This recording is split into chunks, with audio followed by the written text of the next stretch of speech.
Simone Sanders had Democratic Congresswoman Barbara Lee on her show this weekend, and what they were talking about tells us exactly who the FBI is trying to get when they stage this kind of raid on President Trump. So many facets of this conversation, and a broader conversation, frankly, about this right-wing rhetoric and the real-world consequences. I am just struck by the fact that the FBI and the Department of Homeland Security, they have reported that there's been a spike in threats to law enforcement after the search. I think it is undeniable that rhetoric has consequences.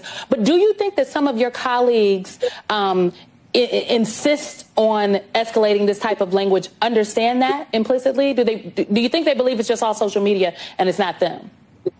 I think they understand it, but I don't think they care. Hate speech leads to hate violence. And we know that the number one national security threat is domestic terrorism, which is fueled by white supremacy.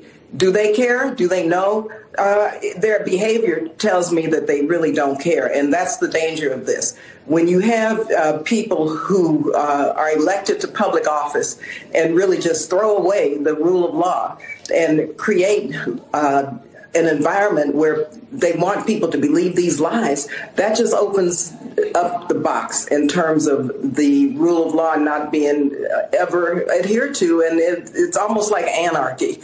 And so it's a very dangerous moment, Simone. We have to continue talking about it, but we have to really recognize that domestic terrorism fueled by white supremacy is what the highest national security threat is now, and we have to be very careful and let the Justice Department continue these investigations so that they can bring to justice those who perpetrated not only January 6th, where I was sitting during that violent attempted coup, but also what has been, happening in our country for many, many years. Yes, this is not new.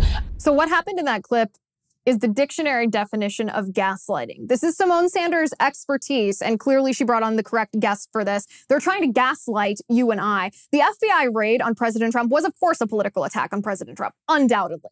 Undoubtedly. The left hates President Trump. They suffer from Trump derangement syndrome. They know President Trump is going to run in 2024. They're terrified of that. They know the American people won't believe for a second that Biden beats Trump again in 2024. Not for a second would people believe that that was done fairly. And so they want to try to take him out. That's, of course, true.